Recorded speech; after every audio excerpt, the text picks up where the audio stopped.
Uma boa noite a todos, espero que todos estejam bem.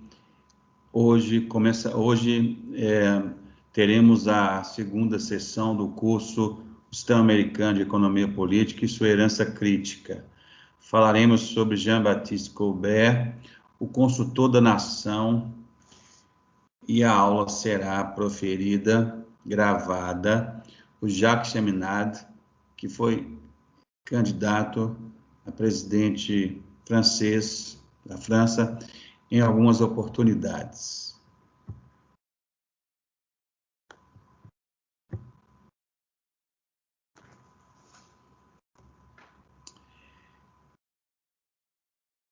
A aula de hoje tratará de um precursor francês do sistema americano, Jean-Baptiste Colbert. Como eu disse, assistiremos à aula de Jacques Cheminade. Mas antes, gostaríamos de explicar novamente algumas coisas. As perguntas acerca do tema de hoje, feitas no chat e por e-mail, serão respondidas por e-mail juntamente com as da semana passada. Caso alguém tenha alguma dúvida sobre o curso, outra questão mais geral, haverá interação ao vivo no canal, no chat do canal do curso. Gostaríamos de lembrar que, para a obtenção do certificado, os participantes deverão participar de pelo menos 11 sessões do curso, e a gente vai disponibilizar daqui a pouco a lista de presença, e difundir algumas ideias do curso, que nós falamos na semana passada, e comprovar que houve essa difusão. Sugerimos, por exemplo, confecção de um vídeo, postagem do link em alguma rede social, a confecção de um áudio, postagem em alguma rede social, no Zap, no Instagram ou outra, escrever um pequeno texto e publicá-lo em algum site, alguma revista, algum blog, ou agendar uma reunião com o grupo, para a gente poder aprofundar os debates. Importante é divulgar um tema ou ideia do curso que vocês acharam interessante e enviar essa comprovação da divulgação para o e-mail curso-soberania-nacional@hotmail.com. Uma pequena introdução à aula de hoje. Colbert incrementou o comércio exterior da França graças à reconstrução das infraestruturas de transporte rodoviário, fluvial e marítimo, e o estabelecimento de manufaturas. Ele defendia a transformação da natureza por meio das ciências e das artes, da edificação das cidades, da educação do conjunto da população. Para ele, a riqueza não era um bem qualquer extraído de um rico solo ou subsolo, não era acumulação de meios financeiros sob a forma de renda ou de outro ganho financeiro especulativo. Para Colbert, a verdadeira natureza, a verdadeira riqueza se situa nas capacidades criativas do homem. É pela compreensão das leis do universo físico que o homem obtém os meios de desenvolver e melhorar continuamente as formas de saber e as tecnologias necessárias à sobrevivência e ao progresso. Para haver uma economia próspera, para que a sociedade geral gere riqueza, é indispensável que o governo da nação forneça uma educação de alto nível para os seus cidadãos. Então, é esse pensador que nós vamos escutar, vamos aprofundar suas ideias na sequência. Para desenvolver essas ideias, vamos escutar Jacques Cheminade. Quem é Jacques Cheminade? Jacques Cheminade é presidente do partido político francês Solidarité et Progrès, Solidariedade e Progresso. Foi 3 vezes candidato nas eleições presidenciais de seu país, 1995, em 2012 e 2017, sempre propondo o tema da luta contra a oligarquia financeira, a necessidade de criar uma economia física baseada no desenvolvimento mútuo, tanto em nível nacional como internacional. Associado historicamente com o líder político norte-americano Lyndon LaRouche, lutou e luta por um novo Bretton Woods, que impõe a eliminação das dívidas especulativas e um sistema ganhar-ganhar nas relações entre Estados e nações independentes. Ele nasceu em 20 de agosto de 1941 em Buenos Aires, na Argentina, e depois de obter o ensino médio foi para a França em 1959.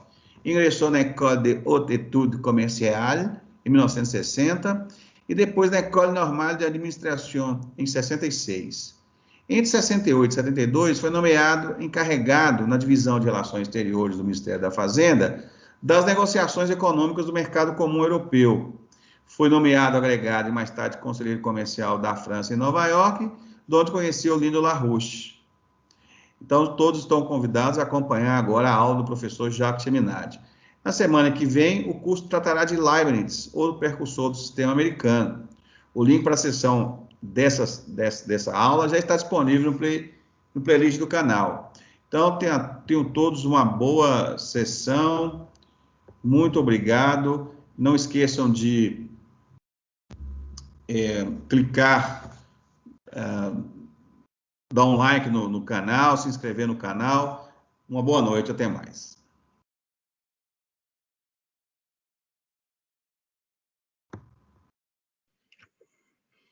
Buenos días a todos.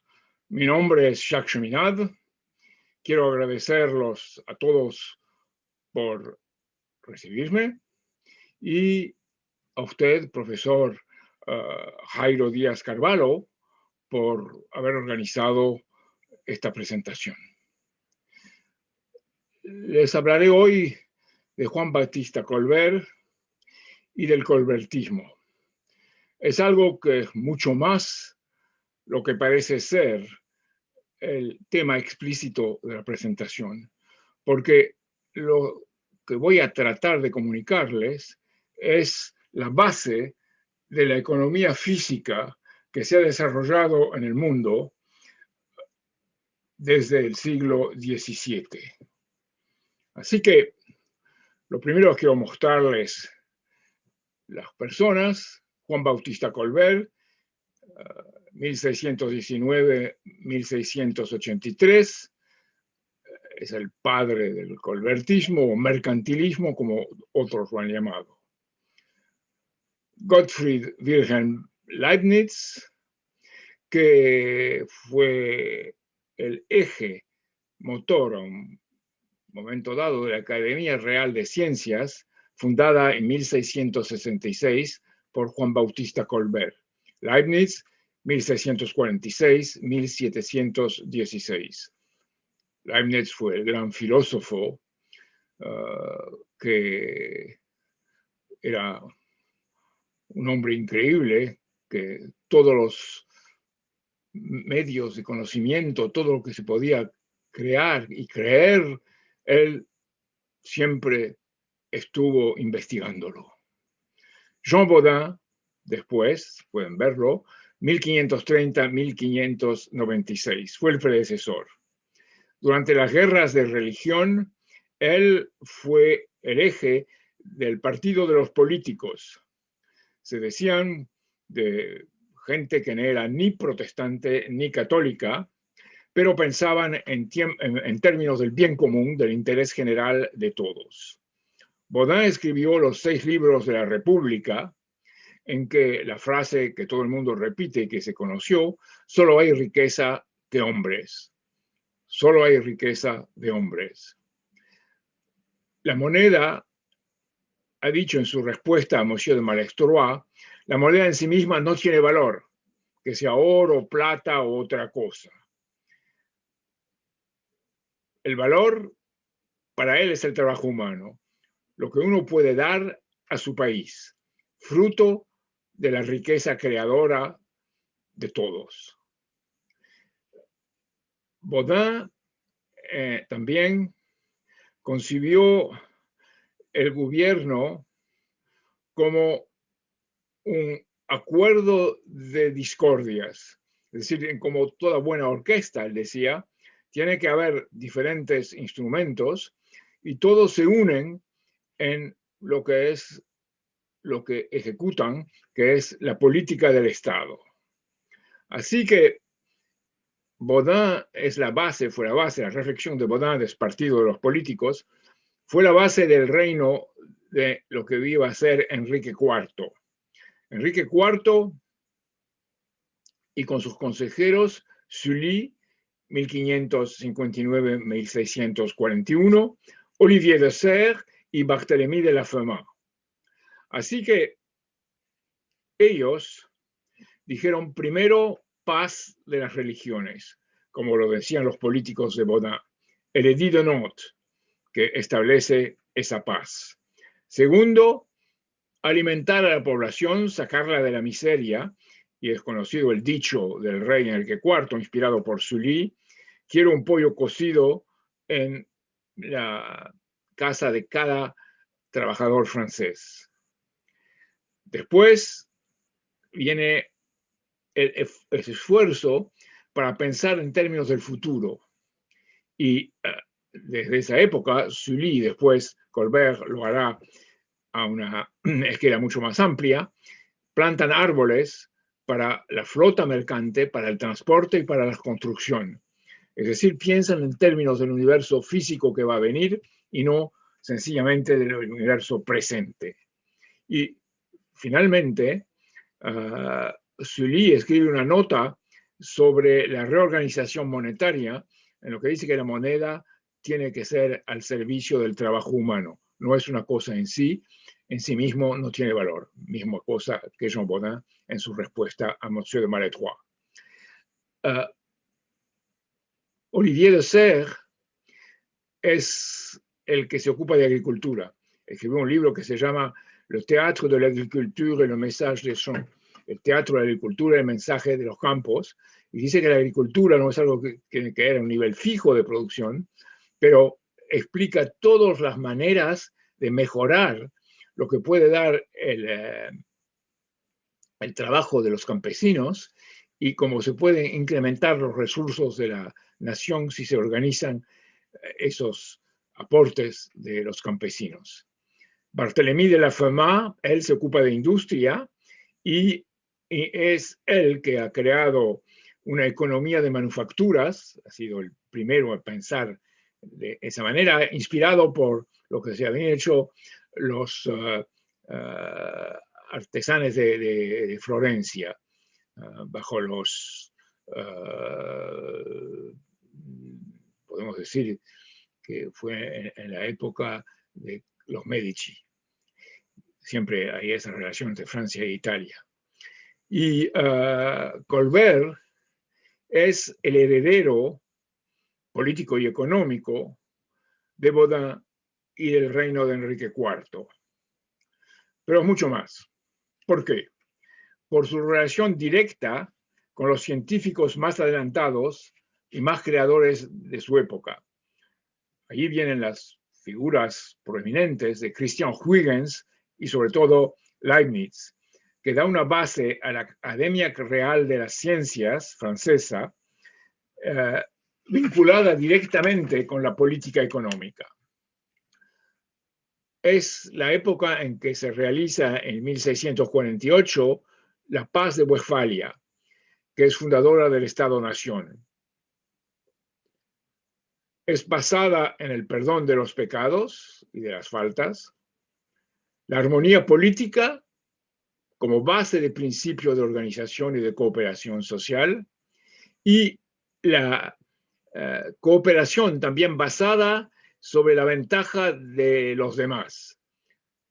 Es decir, que no es un nacionalismo estrecho, egoísta, defensivo, pero es un nacionalismo, podríamos decir, desarrollista, si se utilizan los términos de hoy día, en favor de la intervención de su propio país. Cada uno desarrolla su propio país, pero para aventajar a sus trabajadores y desarrollar los otros países. Eso es lo que significaba la ventaja de los demás.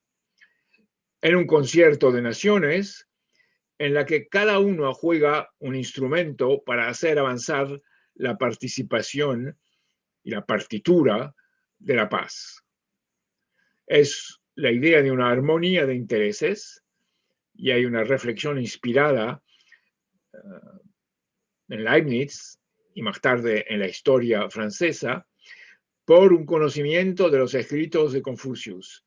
Ya en esa época, por ejemplo, Leibniz escribe la Novísima Cínica, que es la idea de una conexión entre las partes que él considera las más adelantadas en el mundo, Europa Occidental y China, civilizando y desarrollando a Rusia, y de formar así lo que él llamaba una unión de naciones para un desarrollo común.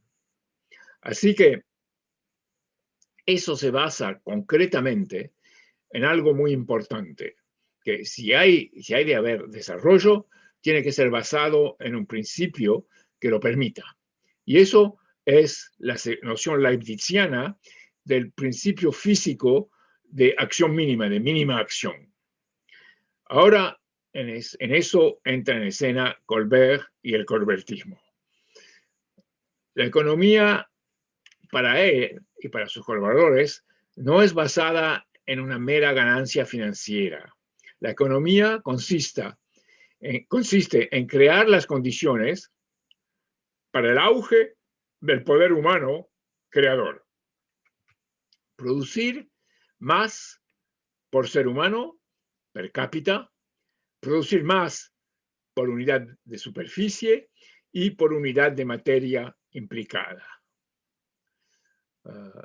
Lazare Carnot dirá más tarde, y Lazare Carnot, que es el mismo en el siglo XVIII y a principios del siglo XIX, que es mismo un discípulo del colbertismo. Él dirá, en todas partes de la economía política, el gran arte consiste en hacer mucho con pocos medios.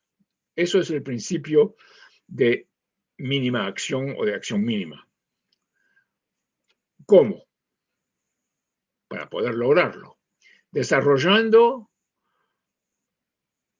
nuevos principios físicos, que es la descubierta de los principios realizados en el seno de la Academia de Ciencias, esa Academia Real de Ciencias, como lo he dicho, fundada por Colbert en 1666, lo que Leibniz llama una sociedad filadélfica. Él dice que los principios son personificados por tecnologías, se manifiestan sobre la forma de tecnología. Esos principios físicos universales se manifiestan bajo forma de tecnología cada vez más productivas. Y las tecnologías más productivas, a su vez, se derraman en toda la sociedad bajo forma de invenciones. El Estado colbertista asegura así el desarrollo de ese proceso en esa dinámica humana. descubrimiento de nuevos principios físicos, aplicaciones tecnológicas y invenciones. El problema siendo que esa concepción estaba bajo el poder de una monarquía, la del rey Luis XIV. Bourbon, que fue uno de los principales actores de la vida política en el siglo XVII en Francia, Bourbon y más tarde un economista poco conocido que se llama Silhouette, que era bajo Luis XV,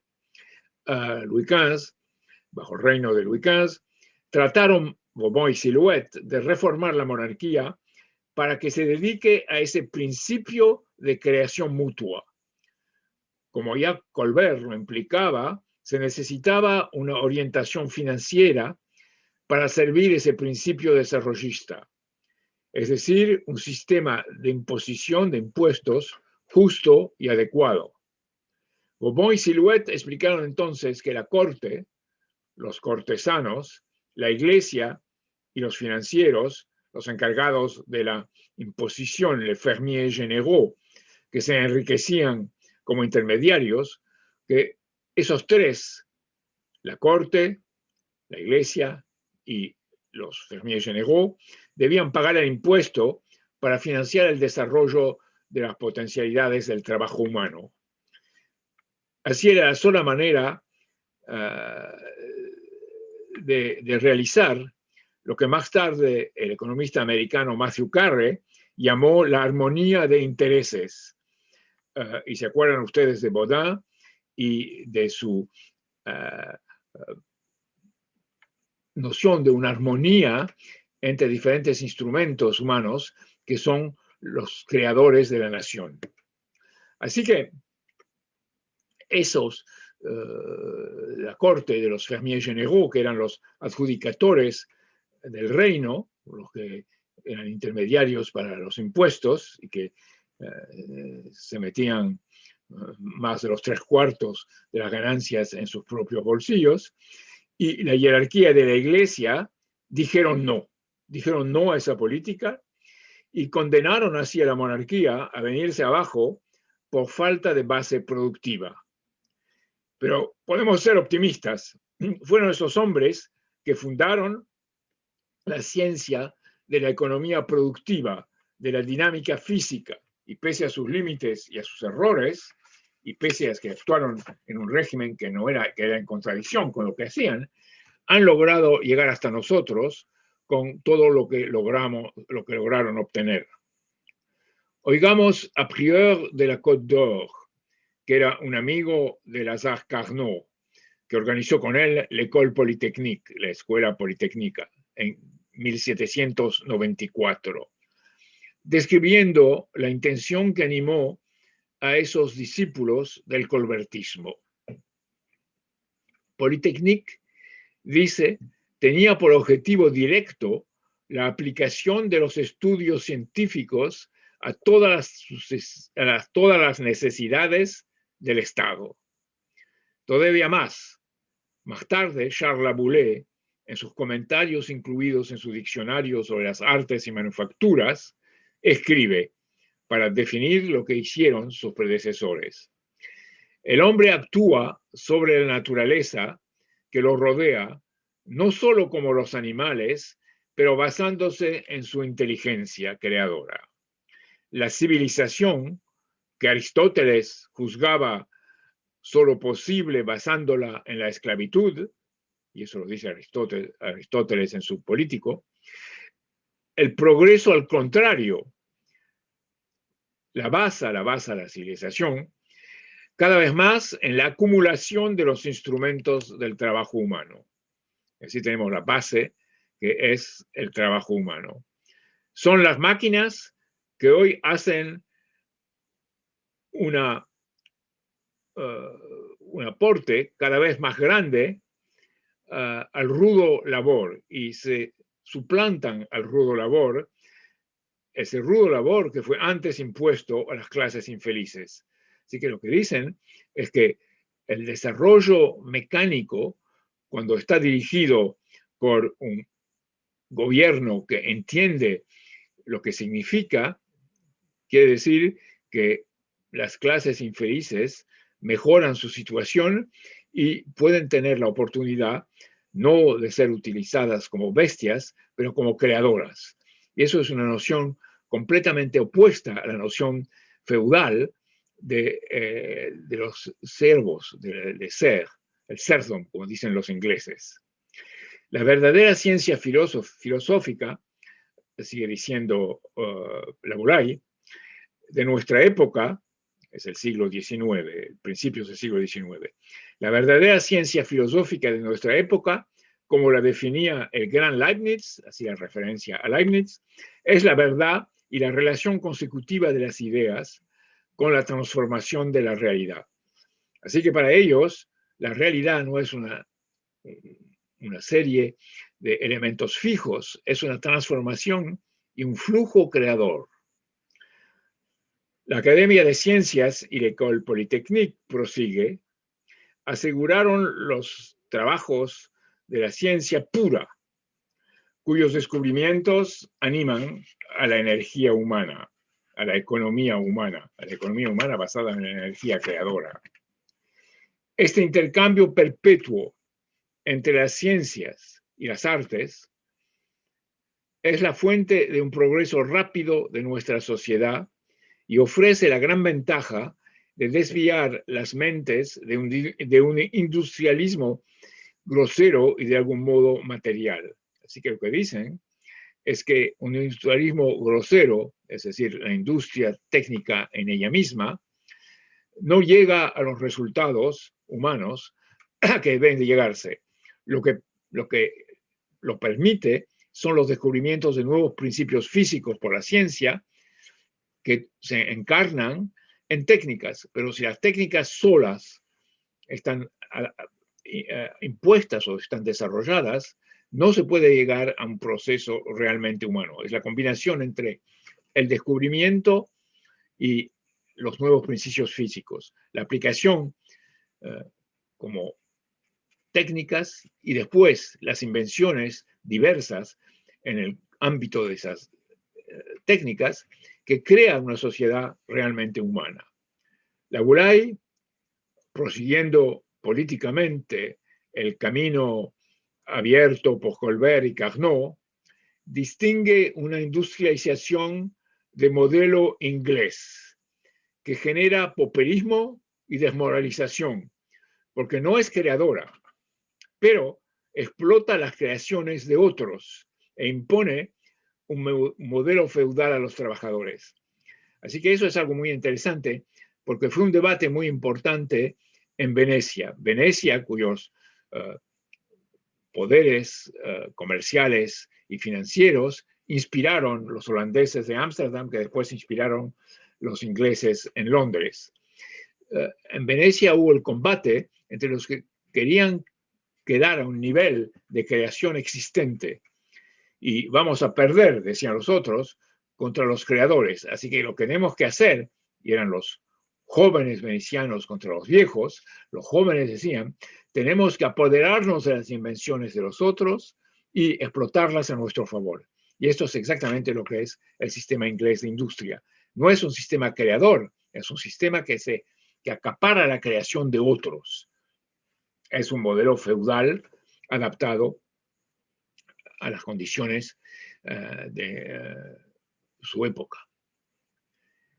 Y dice Laboulaye, opuesto a ese modelo inglés, hay un modelo americano, que es un modelo de índole democrática basado sobre el desarrollo mutuo y el reconocimiento de la capacidad creadora de cada trabajador con un justo salario, un salario que permita a su familia de vivir, de reproducirse y de estar en una condición intelectual y material que le permita de ser creador. Eso es el punto de vista que ya defendía, tal vez de manera imperfecta, pero que defendía el colbertismo y también Baudin desde el principio. Así que fue más y más enriqueciéndose de contribuciones de creadores y creó una dinámica de la creación, de ese punto de vista. Y eso es el colbertismo. La realidad del colbertismo no es algo fijo, no es un modelo en un momento dado, es algo que inspira y crea una dinámica. Y eso es muy importante de entenderlo hoy día, en que esta dinámica está puesta en duda por intereses que se llaman ecológicos, pero que no son ecológicos. Son intereses financieros, utilizando la ecología como arma para hacer pensar que no son ellos los culpables de la ausencia de desarrollo del universo y de también la polución, pero que es la humanidad que es destructora, que causa la polución y no ellos. Así que es siempre una manera, esa industrialización de modelo inglés, en que uno se acapara de las invenciones de los otros y cuando esas invenciones tienen consecuencias sobre el medio en que se desarrollan, culpabilizan a los otros, como cuando se dice a los que pierden un empleo, fue su culpa, no es la culpa social. Así que eso es esa industrialización con el modelo inglés. Y se opone el modelo americano que respecta a cada trabajador. Está basado sobre el crédito productivo, un crédito antiespeculativo, basado sobre la creación futura con el principio físico de mínima acción y economía de trabajo humano, una noción ya desarrollada por Leibniz en un texto de, creo, 1671, intitulado Economía y Sociedad, escrito para inspirar las sociedades filadélficas que él había organizado, y también entre las cuales la Academia de Ciencias de Colbert ha sido en su época el ejemplo más avanzado. Crédito público para el progreso técnico, generador de excedente, de superávit, y asociado con un orden de educación pública en las artes y las ciencias, de las cuales l'École Polytechnique fue el ejemplo más avanzado. Hemos aquí anticipado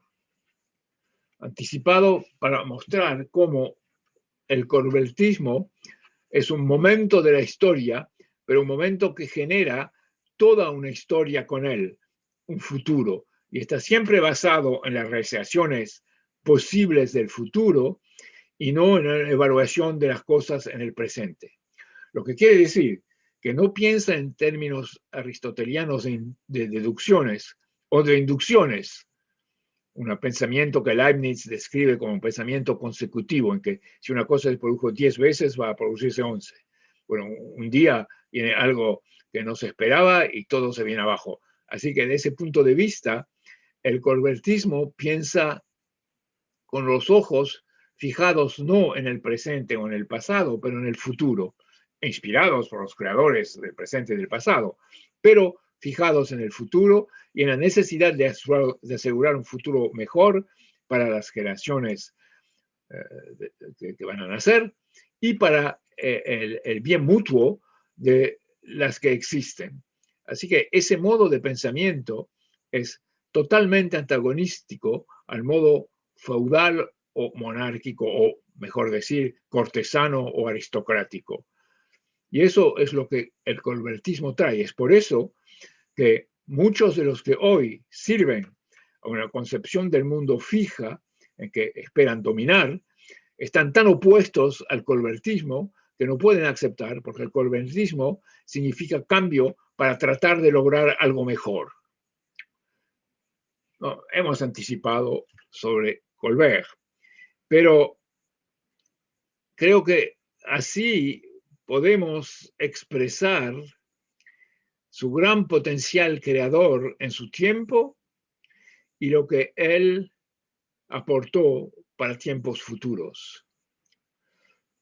Se puede ver el colbertismo como creador, por ejemplo, de transportes, el Canal du Midi, que ha creado en el sur de Francia, y corredores de desarrollo vinculados a ese canal du Midi. Se puede también ver Colbert en lo que organizó en la Marina Mercante, con los árboles que ha hecho plantar en toda Francia, para dar a Francia una potencia marítima. Puede verse todo eso, pero creo que es mucho más importante de comprender que Colbert y sus consejeros, siguiendo lo trazado por Sully, Barthélemy de la Famaille y Olivier Serre, Colbert y sus consejeros pensaron en el mundo que iban a crear. Y ese principio de acción mínima fue la condición para que ese mundo pueda ser creado. Y ellos veían el progreso no como una repetición meramente en números, en cantidades. Ellos veían el progreso como principios físicos permitiendo al hombre de intervenir con más productividad sobre la naturaleza y desde ese punto de vista asegurar la existencia de generaciones futuras. Es el punto de vista del excedente, o el punto de vista, si puede llamarse así, del superávit. Imaginen al hombre que calumnian todos los liberales hoy día. Le dicen, era un burócrata, pensaba tan solo en normas, pensaba tan solo en planes y no tenía cuenta de la creación humana. Es una locura decir eso de Colbert. Colbert, al contrario, trataba de organizar la sociedad para la creación y de organizarla de la manera en que ninguno se quede en un momento del camino del desarrollo. También una falsa izquierda acusa a Colbert de esclavagismo, porque su hijo, lo que es cierto, escribió un código negro que estableció leyes y reglamentos sobre la esclavitud. Pero eso era algo que debe considerarse en el medio de la época, y de todos modos no fue Colbert que lo hizo. Fueron sus sucesores, inclusive su hijo. Pero Colbert, él mismo, si se mira lo que era, el tipo de creación mental que promueve su organización económica, la organización económica del colbertismo, la de Colbert y de Leibniz, excluye en su principio mismo, por definición, excluye la esclavitud, porque está basada en la dinámica, como ya lo he dicho, en la dinámica de experiencias creadoras, en lo más humano que pueda definir al hombre, que define al hombre, y que no puede ser encadenado ni física ni mentalmente, porque requiere la libertad. Considerando que la libertad no es de hacer lo que uno quiere, es como inspirada por Leibniz y por las realizaciones de la Academia de Ciencias, Real de Ciencias de Colbert, es eso que en el preámbulo de la Constitución americana llaman la vida, la libertad y la búsqueda de la happiness, que tiene muchas traducciones, pero esa happiness, esa dicha, eso quiere decir la alegría de descubrir las leyes del universo, de saber cómo el universo se desarrolla, de estar en acuerdo con ese desarrollo del universo. Y no es lo que generalmente se dice, la dicha, estar rico, tener mucho dinero, mujeres, hombres o todo lo que uno quiera, y coleccionarlos. No, lo que manera en que la dicha es concebida por Colbert y Leibniz es algo que tiene que ver con los poderes mentales del hombre y la generosidad del desarrollo de esos poderes para aventajar al otro. La famosa frase del Tratado de Westfalia de 1648. Así que su programa, el programa de Colbert, fue en su tiempo un programa de reconstrucción económica nacional a marcha forzada, realizando el equipo del hombre y de la naturaleza con los descubrimientos, las invenciones yo diría, las invenciones integradas en una dinámica productiva y social. Eso es la base misma del colbertismo. La invención clave fue, desde ese punto de vista, la de la máquina de vapor, economizando brazos y sudor humano para una mayor productividad y mejora de las condiciones de trabajo. Aquí está, y pueden ustedes verlo en la imagen, el principio físico de la máquina. Ya la máquina a vapor ya fue vislumbrado por Leonardo da Vinci, la transformación de la fuerza del vapor en trabajo. Y aquí podemos verlo en, por ejemplo, la elevación de un peso en ese esquema. El sistema, lo que hace ese sistema es que brinda un excedente, ese pensamiento en términos de excedente de energía libre superior a la energía necesaria para mantener al sistema. Y esa energía libre es la clave de todo y es la clave de la idea misma de libertad. Esa idea de libertad no es algo fácil que inspira a uno a hacer eso o aquello. Esa idea de libertad es la idea de siempre cambiar de modo de intervención social, de conocer un modo superior y de ponerlo en marcha como necesidad. Es una libertad que está asociada a la necesidad para el hombre de ese desarrollo de sus capacidades.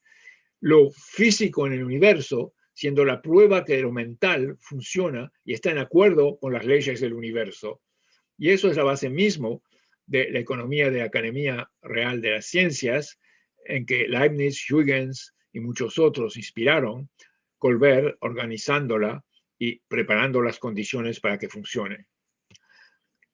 Después pueden ustedes ver aquí la máquina ella misma, con su hogar y caldera, su tubería transmitiendo la vapor al distribuidor y su pistón. Así es la manera en que funciona esa máquina. Y pueden verla cómo fue concebida. El ejemplo siguiente de la economía de trabajo humano es lo que es llamado el fardier de Cugnot, el fardier de Cugnot, Cugnot C-U-G-N-O-T, el carro a vapor elevador. Así que es muy interesante, una historia muy interesante. En realidad fue creado en 1769, mucho después de Colbert, pero inspirado por los trabajos de Colbert sobre la máquina de vapor. Pero eso, tenemos que subrayarlo, fue concebido antes por Denis Papin. Denis Papin ya había concebido el principio de ese modelo con esa máquina de transporte que fue el Fardier de Cugnot a vapor, y también con un buque a vapor. El buque a vapor lo probó en Alemania y los trabajadores dijeron, no lo queremos, nos va a robar nuestro trabajo. Nuestro trabajo es físico y con eso nos va a robar el trabajo, como los luditas en Inglaterra a un momento dado. Y lo que no pudieron ver es que el problema no es la economía de trabajo, que quiere menos trabajo, pero es qué trabajo futuro de calidad superior va a ser creado, y también lo que es un ser humano. El ser humano no es un músculo, un ser humano es lo que es capaz de concebir y de aplicar de esos principios físicos nuevos en el universo, renovándose constantemente. Y eso es la idea que venía del Renacimiento italiano, o del Renacimiento también en el norte, en Flandes, y esa idea ha producido precisamente el colbertismo con ese desarrollo que ha intersectado de la administración representada en Francia como creadora para Baudin como República, los 6 libros de la República, por Enrique IV y en el reino de Luis XIV. Así que veamos esa cuestión de la máquina a vapor. La ven aquí con su hogar, F, su caldera, CE, su chimenea, CH, su tubería, transmitiendo el vapor al distribuidor, TV, y los pistones, P.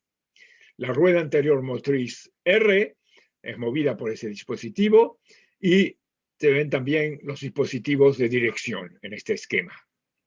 Después, una aplicación de la invención de la máquina de vapor de Denis Papin, cuya historia es a la vez muy interesante para nosotros y terrible para la época en que fue concebida y hecha, en que fue concebido y hecho el principio físico de la máquina y su aplicación.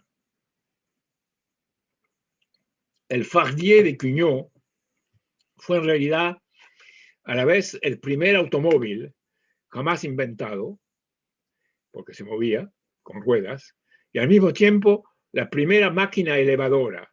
Disponía mismo de una marcha atrás y podía transportar una carga de 5 toneladas a 4 kilómetros por hora.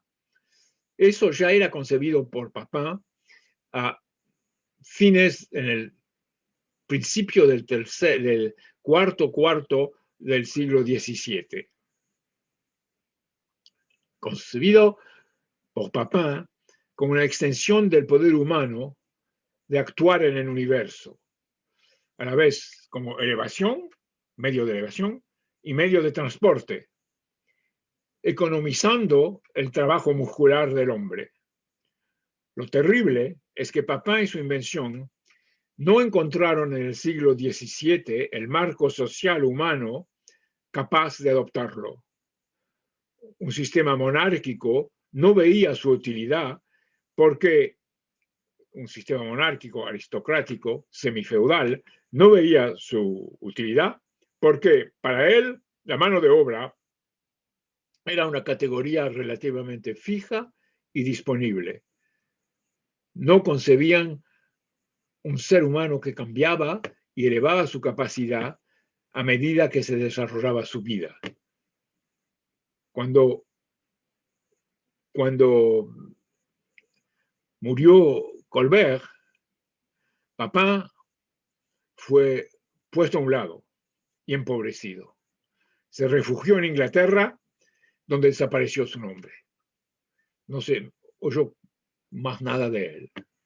Pero el principio físico de la máquina de vapor fue adoptado, pero no para economizar el trabajo humano y mejorar la condición social de los trabajadores, pero para evacuar el agua que inundaba las minas.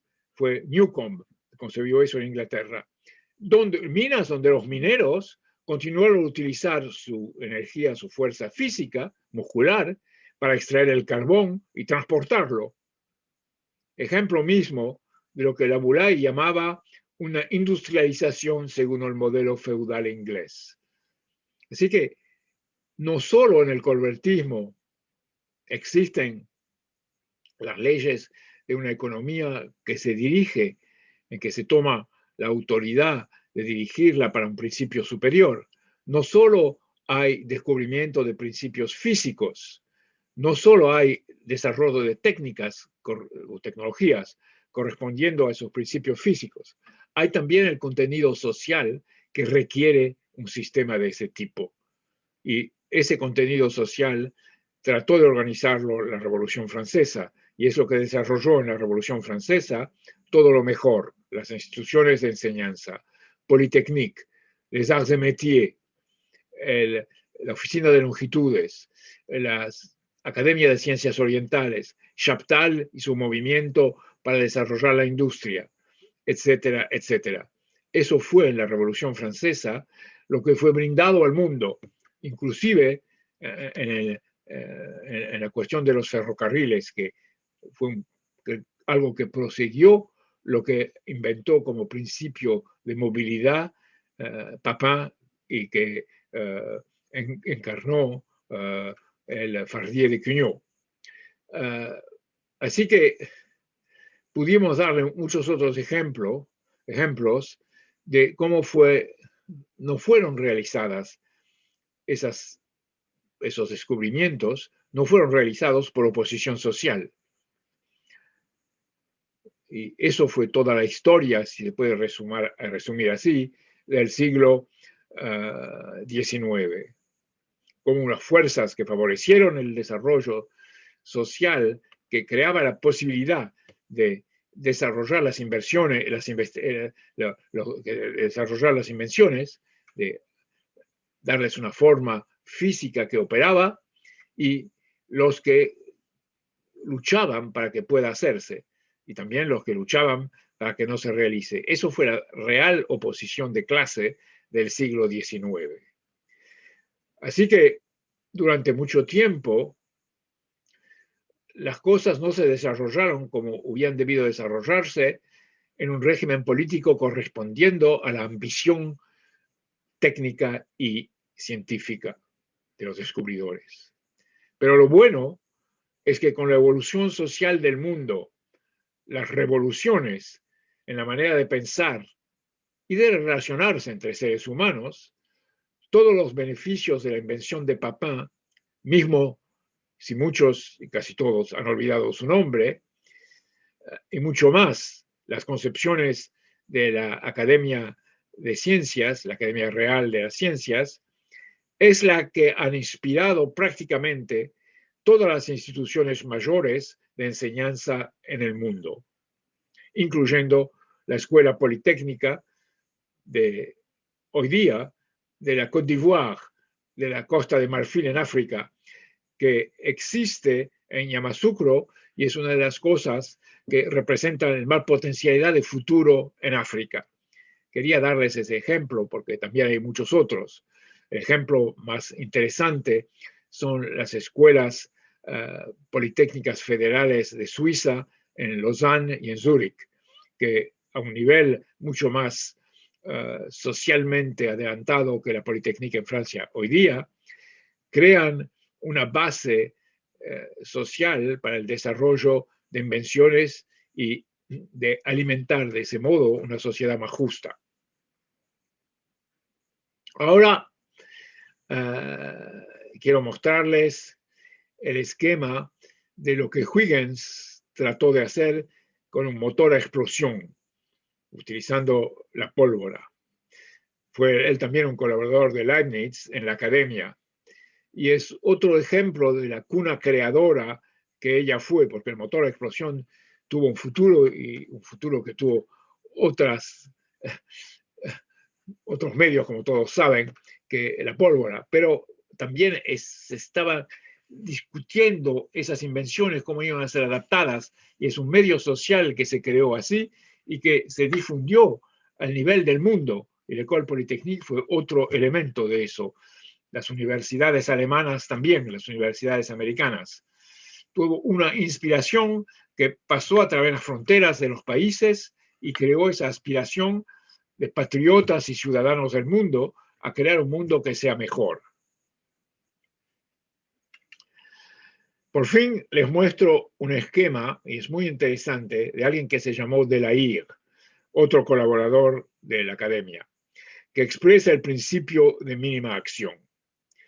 Lo que pueden ver aquí es la utilización de las curvas de mínima acción a través de la concepción de máquinas, como aquí en el caso de la rueda dentada, en la cual la forma, que es una forma epicicloidal, esa forma permite de reducir la fricción y así pues de reducir el desgaste de la máquina. Así se ve como un principio físico puede lograr su expresión en una sociedad y cómo puede realizarse actualizando todo lo que generaciones y generaciones han pensado en términos de crear un futuro y pensando con los ojos fijados en ese futuro. Es lo que en la Constitución americana llaman el general welfare, el bienestar de todos. Es una traducción un poco reduccionista. El general welfare es la si se quiere ir más en profundidad en lo que es la expresión histórica del bien común o del interés general. Lo que quiere decir es la relación entre el universo que está en creación continua y un ser humano que se une a esa creación continua siendo a su vez creador. En términos religiosos, se pudo decir un hombre creado a la imagen del creador, o de la capacidad de crear a la imagen del creador, el capax Dei, esa creación que uno no puede tener en todos momentos de una vida.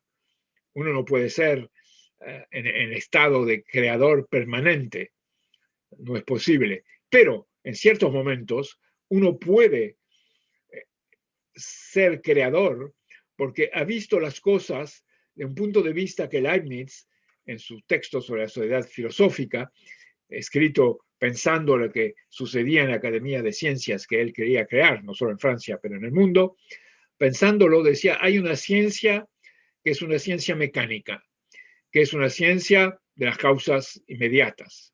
Por ejemplo, la caída del agua o el viento, que pueden utilizarse como instrumento de transformación para crear trabajo y que se han utilizado en toda la historia. A un momento de la historia, los molinos de agua o los molinos de viento eran las cosas más adelantadas. Pero en el proceso de su desarrollo han creado cosas todavía más adelantadas, sea la máquina de vapor y sea hoy la energía nuclear.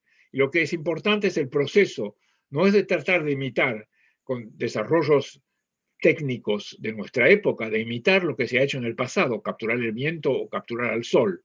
Eso es una forma de regresar, mismo si pueden obtenerse resultados superiores aplicando tecnologías modernas o modos de producción más adelantados para capturar el viento o el sol. Pero lo importante es de considerar que más allá de eso es lo que el hombre puede hacer logrando ser el que aplica, el que reconoce el poder de la energía nuclear, por ejemplo. Eso quiere decir que es un hombre que es parte de esa historia de el cambio del modo de pensar de cada uno de nosotros. Y ese cambio del modo de pensar es de pensar cada vez más en lo que es creador y lo que ocurre en el universo. Y desde ese punto de vista es interesante que en la Academia de Ciencias o en otros lugares inspirados por esa orientación colbertista, se pensó en términos de lo mayor y de lo menor. Se pensó en términos de la astronomía y del descubrimiento de planetas, y más allá, el descubrimiento de todo lo que está en el universo. Las 2 trillones de galaxias que existen en el universo.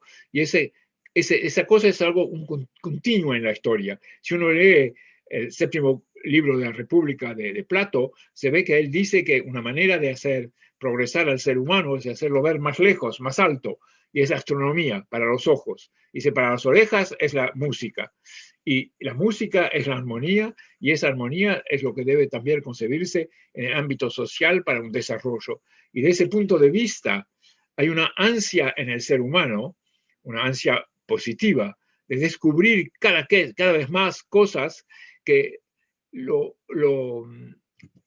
aproximan de las leyes del universo. Y hay una ley natural, que es esa ley de desarrollo del universo, al que el hombre responde con su propio desarrollo. Pero no puede ser todo el tiempo así. Así que lo que dicen los poetas y los filósofos, encuentro algo muy interesante, es decir, que en esos momentos se llega a una visión del mundo que puede ser desde un punto de vista más elevado. Algunos dicen el punto de vista, como decía Leibniz, el punto de vista de Dios. Por eso no lo recomiendo a todos, porque uno puede equivocarse y hacer cosas que sean muy derivosas. Puede solamente hacerse si hay un trabajo de conocimiento de toda una vida. Y él dice, y esa ciencia que él llama metafísica, y una ciencia que es una ciencia mecánica, como decía hace unos minutos. Y esa ciencia metafísica y esa ciencia física mecánica se unen para hacer algo que da al mundo una capacidad de intervenir en el universo y hacerlo mejor para él mismo y también para la naturaleza. Si uno mira a un país como Francia, en Francia no hay casi ni un centímetro cuadrado de suelo que no ha sido ocupado por el hombre. Así que es un paisaje, cuando se dice el paisaje es bello, es que ha sido ocupado y desarrollado por el hombre. Y también hay una arquitectura que es bella en Italia, por ejemplo, o en Portugal, o en Flandes, que es muy bella, o hasta en Inglaterra, que es muy bella porque el hombre la ha hecho con el principio mismo que uno puede encontrar en la inspiración del colbertismo. Así que concluiré con la importancia que constituye la inspiración de Colbert, de Leibniz, de Huygens y más tarde de Lazare-Carnot para nuestra situación presente, hoy día. Porque, como decía alguien, es aquí que está el baile y es aquí que debemos bailar. Una oligarquía financiera predatoria ejerce el poder en el mundo como fuerza destructora opuesta a la visión del colbertismo, y es la que domina hoy día. El colbertismo, en oposición a esa fuerza, debe ser como una fuente para nosotros en la lucha presente, para volver a una economía del bien mutuo y de armonía de intereses. Esta economía ha sido la que ha inspirado la exposición continental, la exposición del centenial de Estados Unidos, centenial de la independencia de la Revolución Americana, en 1876 en Estados Unidos, celebrando las artes y las manufacturas y el desarrollo en general, el desarrollo americano. Y en realidad fue el espíritu colbertista de la economía física y humana, el espíritu de Alexander Hamilton y su concepción del crédito productivo y de la importancia de las manufacturas y del sistema que debía monetario que debía alimentarlas y no ser un sistema por sí. Así que también inspiró ese colbertismo lo mejor de lo que ocurrió en la reconstrucción de los países europeos después de la Segunda Guerra Mundial. Y hoy, y eso debemos reconocerlo, cualquiera sea nuestra opinión, hoy día es lo que inspiró el gran arranque económico de la China. Y se puede decir que el autor más leído en China es Friedrich List, un economista alemán, que ha sido inspirado por toda la tradición, como Matthew y Henry Carey lo fueron en Estados Unidos, por toda esa tradición colbertista de la que he tratado de darles un sentido hoy en el tiempo relativamente limitado que tengo. Nuestro desafío es de reunificar al mundo con esas bases de las cuales les he tratado de hablar hoy. De hacer o de construir un puente terrestre mundial, metafórico, claro, como Colbert, al nivel francés, construyó el canal du Midi, el canal del sur, para realizar corredores de desarrollo en el país. Eso se llama dar prioridad al futuro y definirse como ser humano por lo que deben ser las generaciones que van a sucedernos. Supone, por cierto, lo que la presidenta internacional del Instituto Schiller, Helga Zepp-LaRouche, llama la coincidencia de opuestos. Los que parecen opuestos a un nivel dado de pensamiento y se oponen los unos contra los otros en una guerra que nunca se terminará, los opuestos pueden coincidir a un nivel más elevado de pensamiento, a un nivel más alto. Y eso es la base misma de lo que ese mundo del Estado-Nación ha tratado de dar al mundo entero. Y esa conexión entre el Estado-Nación y el mundo entero es algo muy importante, porque hoy hay nacionalismos que se oponen a la mundialización financiera. ¿No? La mundialización financiera es el orden de lo que yo llamaría un nuevo sistema de destrucción del universo creador. Pero del otro lado, los nacionalismos creen que una frontera, una mera frontera, los protegerá. Y no, el colbertismo nos enseña que del punto de vista del hombre, la nación a la que pertenece debe dar el ejemplo. Y debe dar el ejemplo al interior de ella misma, creando un desarrollo mutuo, y al exterior de ella misma, creando un sistema inclusivo y creando las condiciones de un universo en que la creación humana, las invenciones, los descubrimientos de nuevos principios físicos definen la sociedad. Es por eso que, como el colbertismo lo demostró, hay una unión entre la mejora de la condición social de los seres humanos, los descubrimientos económicos y políticos que son hechos, lo que se puede construir partiendo del principio de moindre acción, de acción mínima, que se puede concebir desde ese punto de vista, producir más con menos y ser capaz de hacerlo para crear una sociedad que transforme mejor al universo en que vivimos. Y eso quiere decir en forma intelectual, pero también en forma del espacio, y recreando la idea de un hombre explorador, un hombre que se explora a sí mismo y explora el universo que concibe. Y eso, desde el punto de vista, une la exploración espacial con la exploración de sí mismo y la mejora del universo físico en que estamos sobre Tierra. Así que eso plantea, creo, si uno realmente piensa de cómo se ha hecho el colbertismo y lo que ha transformado en nuestra vida, eso plantea el desafío para nosotros para hacer algo más de lo que ha hecho el colbertismo. No para decir, vamos a hacerlo algo distinto, algo opuesto, no, algo más a un nivel de conciencia todavía más elevado. Y eso es lo que nos enseñó el colbertismo en su tiempo.